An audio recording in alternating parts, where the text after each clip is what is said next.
Hello प्यारे बच्चों, स्वागत है आप सभी का चैनल पर। ये है एनसीईआरटी का एक बहुत ही बेहतरीन चैनल जिस पर हम बात करते हैं हर एक क्वेश्चन के डिटेल सॉल्यूशन के बारे में।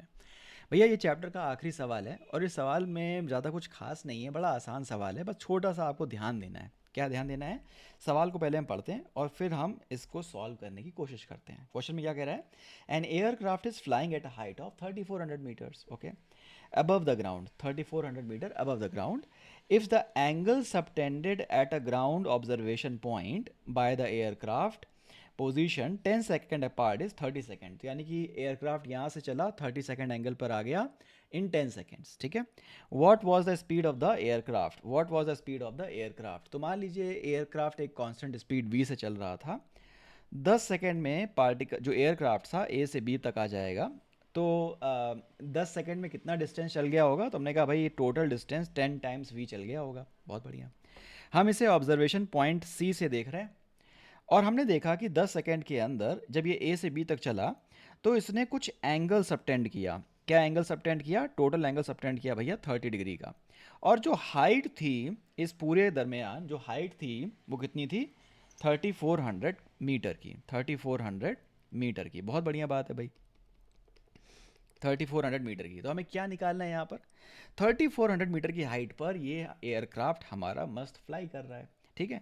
अगर आप गौर करें इस छोटे वाले ट्रायंगल के बारे में बात करें तो पूरा एंगल 30 है, हाफ ऑफ द एंगल 15 हो जाएगा भाई, ठीक है। अगर हम इस 15 डिग्री के हिसाब से tan ऑफ 15 देखें, इस 15 डिग्री के हिसाब से tan ऑफ 15 डिग्री देखें तो क्या आ जाएगा? tan of 15 is perpendicular upon base, right. Perpendicular, total 10v है, टोटल ये 10v है तो half of that is 5v। तो perpendicular is 5v upon base, base is this 3400 metres. तो v कितना आ जाएगा? v हो जाएगा 3400 इंटू tan 15 अपॉन 5, राइट। तो आपको बस इनकी वैल्यूज़ रख देनी है और अगर आप इनकी वैल्यूज़ रखेंगे तो जो आंसर मेरा निकल करके आया जब मैंने सॉल्व किया तो कैलकुलेटर से मैंने इसको सॉल्व किया तो मेरी वैल्यू अराउंड 180 के अराउंड आ रही थी, 182 और समथिंग, राइट। तो आप इसे सॉल्व करिए, आपकी वैल्यू भी इतनी ही आनी चाहिए, 182.2 जहाँ तक मुझे याद है। तो अगर आप इसे करेंगे तो आपकी वैल्यू भी इसी के अराउंड आएगी। तो बस हमें क्या इतना याद रखना था इसमें कि एक कांस्टेंट स्पीड से चल रहा है, कांस्टेंट स्पीड से चल रहा है तो हमारी कुछ ऐसी सिचुएशन बन जाएगी और सिंपल ट्रिग्नोमेट्री से हम इसे सॉल्व कर सकते हैं, ठीक है। तो आशा करता हूँ आपने हर एक क्वेश्चन को इस पूरे चैप्टर में बहुत डिटेल में समझ लिया है और अभी आपके मन में कोई डाउट रह गया हो तो आप डेफिनेटली कमेंट सेक्शन में उसको ऐड कर सकते हैं, हम उसे आंसर करने के लिए पूरी कोशिश करेंगे।